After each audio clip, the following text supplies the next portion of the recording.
আপনারা জানেন আমি বিভিন্ন সময়ে এই আমাদের নির্বাচন কমিশন নিয়ে নানা ধরনের সমালোচনা করি। অনেক দর্শক আমাকে এমনও বলেন যে নির্বাচন কমিশনের সঙ্গে কি আমার কোনো স্থায়ী শত্রুতা আছে কিনা, এবং তাদের নিয়ে কেন আমি এত তীব্র ভাষায় সমালোচনা করি। আমি আসলেই মনে করি, আমি আগে বহুবার বলেছি, আমি এই নির্বাচন কমিশনকে মোটেই এরকম একটা গুরুত্বপূর্ণ নির্বাচন অনুষ্ঠানের জন্য যোগ্য কমিশন বলে মনে করি না। আমি একাধিক কারণ উল্লেখ করেছি যে তারা যাদের রিটার্নিং অফিসার নিয়োগ করেছেন, বিভিন্ন জেলা প্রশাসক যারা আছেন, তারা এই যে হা না ভোটের জন্য একটা পক্ষে তারা প্রচারণা চালিয়েছে, এবং এই প্রচারণা চালানোর মাধ্যমে নির্বাচন কমিশনই বলেছে যে তারা দণ্ডনীয় অপরাধ করেছে। তাদের ব্যাপারে নির্বাচন কমিশন এখন পর্যন্ত কোনো শাস্তিমূলক ব্যবস্থাও গ্রহণ করে নাই। এই সমস্ত লোকগুলি যারা দণ্ডনীয় অপরাধ করেছে নির্বাচনের পরিচালনার ক্ষেত্রে, তাদেরকে দিয়ে আবার নির্বাচন পরিচালনার জন্য তারা বসে আছে। এটা অন্যায়। যাই হোক, সেগুলো নিয়ে আমি অনেকবার বলেছি, ওগুলো আবার রিপিট করতে চাই না। আজকে আমি একটা তাদের কর্ম, এর মধ্যে তারা, আমি আরেকটা কথা বলি নাই, এর মধ্যে তারা, আপনি নিশ্চয়ই এটাও দেখেছেন যে পোস্টাল ব্যালটটিও তাদের মধ্যে নানা ধরনের কিন্তু অযোগ্যতার আমরা প্রমাণ পেয়েছি। সর্বশেষ যে ঘটনাটা ঘটেছে বলে আমরা পত্রিকায় পেলাম, এই পত্রিকার এই রিপোর্টটার জন্য আমি দৈনিক প্রথম আলোকে ধন্যবাদ জানাচ্ছি, এবং প্রথম আলো দুজন রিপোর্টার রিয়াদুল করিম এবং হাফিজুর রহমান, এই দুজনকে আমি বিশেষভাবে ধন্যবাদ দিচ্ছি, কারণ ওনারা অনুসন্ধান করে একটা রিপোর্ট করেছেন। এবং সেই রিপোর্টটা কি? সেই রিপোর্টটা হলো এই আসন্ন নির্বাচনে যে পর্যবেক্ষক নিয়োগ করা হবে, এই পর্যবেক্ষক নিয়োগের ক্ষেত্রে এই নির্বাচন কমিশন কী পরিমাণ অযোগ্যতার প্রমাণ দিয়েছে তার একটা বিষয়। এই গণভোট এবং জাতীয় সংসদ নির্বাচন, এটা পর্যবেক্ষণের জন্য আমাদের দেশের 81টি প্রতিষ্ঠানকে তারা অনুমোদন দিয়েছে। 81 এবং এই 81টা প্রতিষ্ঠানের মোট পর্যবেক্ষকের সংখ্যা হলো 55,500 মতো, 450-54 এরকম, মানে 55,000 অ্যাকুরেট ফিগার হলো 454 জন এদের পর্যবেক্ষক তারা থাকবে। আচ্ছা, এই পর্যবেক্ষকের কাজটা কি এটাকে বোঝার চেষ্টা করি আমরা। পর্যবেক্ষকের কাজ, যখন নির্বাচন যখন হবে তখন এই পর্যবেক্ষকরা ঘুরে ঘুরে দেখবে যে নির্বাচনটা কেমন হচ্ছে, এবং দেখার পর তারা কি দেখতে পেল সেটা লিখিত আকারে তারা পরবর্তী সময়ে নির্বাচন কমিশনকে অবহিত করবে। বলবে নির্বাচন ভালো হয়েছে, খারাপ হয়েছে, এই জায়গায় ভালো হয়েছে, ওই জায়গায় খারাপ হয়েছে, এই এলাকার 10টা কেন্দ্রে খারাপ হয়েছে, বাকি কেন্দ্রগুলিতে ভালো, এইরকম যা তারা দেখবে সেটা তারা রিপোর্ট করবে। তাহলে কি হবে? এই রিপোর্টগুলি করার জন্য তাদেরকে কিন্তু প্রত্যেকটা কেন্দ্রে যাওয়ার অধিকার দিতে হবে। তাহলে তারা কী করে বুঝবে? তারা সবগুলি কেন্দ্রে ঢুকতে পারবে, বেরোতে পারবে যখন তখন, তাদেরকে কেউ না করতে পারবে না। তার মানে এটা কিন্তু একটা বড় ক্ষমতা। বড় ক্ষমতা কেন? যারা নির্বাচন, ধরেন একটা জায়গায় 10 জন ক্যান্ডিডেট আছেন, এই 10 জন ক্যান্ডিডেট কিন্তু ওই এলাকার সবগুলি ভোট কেন্দ্রে নিয়মিত যেতে পারবেন তার ইচ্ছা অনুযায়ী। 1 নম্বর 2 নম্বর তার নিজস্ব একটা যানবাহন দিয়ে তিনি সব জায়গায় কেন্দ্রে ঘোরাঘুরি করতে পারবেন। এবং এই যে সব জায়গায় ঘোরাঘুরি করতে পারা, এটা কিন্তু একটা খুব প্রয়োজনীয় কাজ। এখন ধরেন একজন ক্যান্ডিডেট, সে একটা কেন্দ্রে আছে, ওই এলাকায় মনে করেন আপনার 40টা কেন্দ্র আছে, তা বাকি কেন্দ্রগুলো যদি তার কিছু লোক থাকতো যারা অন্য অন্য কেন্দ্রে যেতে পারতো, তাহলে তার জন্য একটা সুবিধা হতো, কারণ তার প্রতিপক্ষ কোনো অনিয়ম করছে কি করছে না এটা দেখার জন্য একটা লোক থাকতো। আপনি হয়তো বলবেন সব কেন্দ্রেই তো তার এজেন্ট আছে, থাকলেও কোনো কোনো জায়গায় হয়তো এজেন্টটা বেশি কিছু বলতে পারে না, দুর্বল এজেন্ট হয়ে যায়, কিন্তু সবগুলোতে যেতে পারার কিন্তু একটা আলাদা সুবিধা আছে।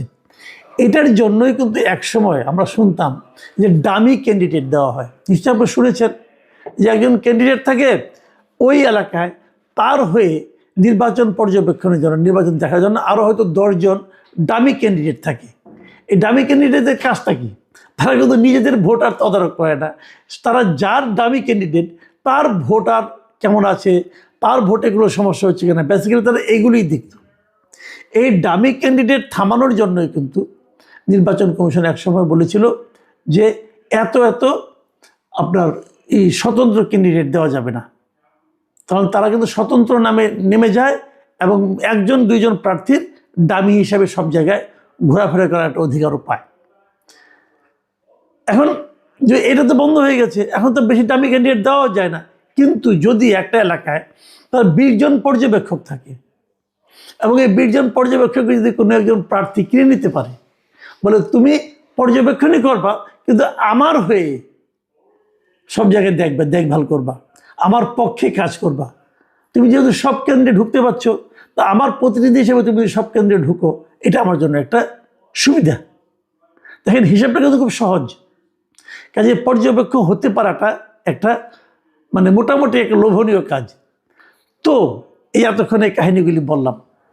এখন কি দাঁড়াচ্ছে এখানে, যে একটা প্রতিষ্ঠানকে পাওয়া গেছে, এই আপনার প্রথম আলোর এই যে রিপোর্ট, এই রিপোর্টে যে জিনিসটা পাওয়া গেছে, তারা একটা প্রতিষ্ঠানকে পেয়েছে। সেই প্রতিষ্ঠানের নাম হলো peoples association for social advancement, সংক্ষেপে পাশা। দেখা গেছে এই প্রতিষ্ঠানটাকে, এই যে আমি বললাম যে 55,454 জনকে পর্যবেক্ষক নিয়োগ করা হয়েছে, এর মধ্যে 10,559 জন মানে আপনার পর্যবেক্ষক এই পাশায় নিয়োগ দিয়েছে। তাহলে পাশাটা কি? এটা একটা এনজিও। তাহলে এটা কি অনেক বড় এনজিও? না, পরে দেখা গেলো এটা এনজিও না, একটা এমনি একটা সংস্থা, তাহলে এনজিও গুলোতে নিবন্ধিতও না। তো এই পাশা, এই প্রতিষ্ঠানটা কত বড় এনজিও একটা ধারণা করেন তো আপনারা। এই এনজিওতে মোট লোক সংখ্যা হলো মাত্র 1 জন।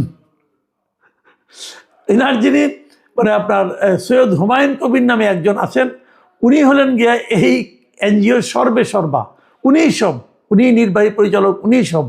মানে এই এনজিওতে কোনো লোকজনও নাই, উনি একাই এই 10,000 লোককে কী করে নিয়োগ দিলেন, অথবা উনি 10,000 লোককে নিয়োগ দিতে পারবেন এই জিনিসটা নির্বাচন কমিশন কি করে বুঝলো? এই সমস্ত প্রশ্নের কোনো উত্তর নাই, উত্তর আপনি পাবেন না। এবং 10,000 লোক, এই 10,000 পর্যবেক্ষক সারা দেশের 300টা আসনের মধ্যে 127টা আসনে ওনার লোকজন দেখভাল করবে। 2 ধরনের পর্যবেক্ষক হয়। এক ধরনের পর্যবেক্ষক হলো তারা জাতীয় পর্যায়ের পর্যবেক্ষক, মানে তারা যে কোনো আসনের যে কোনো কেন্দ্রে যেতে পারবেন। আরেক ধরনের পর্যবেক্ষক হলো একটা কেন্দ্রে, মনে করেন একটা আসনে নির্বাচনী এলাকায় হয়তো ওখানে ওনার মনে করেন 50 জন পর্যবেক্ষক আছে, ওই 50 জন কেবল ওই নির্বাচনী এলাকাতেই থাকতে পারবেন, তার বাইরে যেতে পারবেন না। তো পাশার যারা পর্যবেক্ষক আছে, এনে কোনো কোনো নির্বাচনের এলাকা এমনও আছে যেখানে নাকি পাশার শতাধিক মানে 60-70 জন করে এবং 100-র উপরে আছে, এরকম হলো 41টা আসনে। 41টা আসনে পাশার প্রত্যেকটা আসনে 100 বা তার চেয়েও বেশি পর্যবেক্ষক আছে। ভাবেন, তার মানে কি প্রতিটা কেন্দ্রে তার এক বা একাধিক পর্যবেক্ষক সারাক্ষণ থাকবে। কিন্তু এরা কার কাজ করবে? এবং এরা যে কাজ করবে, এদেরকে পাশা নিয়োগ দিয়েছে, কিন্তু আসলে এরা টাকাটা পাবে কার কাছ থেকে? পাশা কি কারো কাছ থেকে টাকা নিচ্ছে? পাশা কি বিশেষ কোনো প্রার্থীকে সুবিধা পাওয়া দেওয়ার জন্য বলছে যে আপনি আমাকে এই 10 লাখ টাকা দেন, আপনাকে আমি 100 পর্যবেক্ষক দিব যারা আপনার হয়ে কাজ করবে? ভাবুন একবার, লেনদেনটা কোন পর্যায়ে গেছে। এবং তাদের কোনো প্রশিক্ষণ নেই। এই 2 রিপোর্টার যাদের নাম বললাম, ওনার সঙ্গে আলাপ করেছেন, করে জিজ্ঞাসা করেছেন এই নির্বাহী পরিচালক হুমায়ুন কবিরকে যে আপনারা এদেরকে নিয়োগ দিয়েছেন, এদেরকে কোনো প্রশিক্ষণ দিয়েছেন আপনি? কিনা কোনো প্রশিক্ষণ নাই। তো মানে পর্যবেক্ষণ কীভাবে করবে, এই জন্য তাদের কোনো প্রশিক্ষণও নাই। উনি বলেছেন এদের যারা দলনেতা থাকবে তাদের প্রশিক্ষণ দেওয়া হবে। দলনেতা আবার কি? মানে পুরা জিনিসটাই একটা ভয়ঙ্কর অনিয়ম, ভয়ঙ্কর দুর্নীতি। আপনারা যদি আরো একটু খুঁজেন, আমার মনে হয় আপনারা পেয়ে যাবেন যে বিশেষ কোনো একটা দলকে বিশেষ সুবিধা দেওয়ার জন্যই কি এদের নিয়োগ দেওয়া হয়েছে। এত মেটিকুলাস ডিজাইন পর্যবেক্ষকদের মধ্যেও ভাবা যায়? দেখেন নির্বাচন কমিশন করেছে কি, নির্বাচন কমিশন শুরুতে আগের নির্বাচনগুলোতে যারা নাকি পর্যবেক্ষক ছিল তাদের সবগুলি প্রতিষ্ঠানকে বাতিল করে দিয়েছে। এখন বাতিল করে দিয়ে নতুন যখন তারা পর্যবেক্ষক নিয়োগ করতে চেয়েছে, যে কোথায় পাবে এত পর্যবেক্ষক?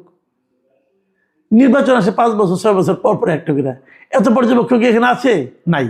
তখন তারা এরকম জোড়াতালি দেয়া এখান থেকে ওইখান থেকে নিয়ে তারা এই কাজগুলি করেছে। এবং পাশার যে ঘটনাটা আমার মনে হয় না পৃথিবীতে এই ধরনের ঘটনা এর আগে কখনো ঘটেছে। এটা এই নির্বাচন কমিশন ঘটিয়ে আমাদেরকে দেখালো যে তারা কি পারে।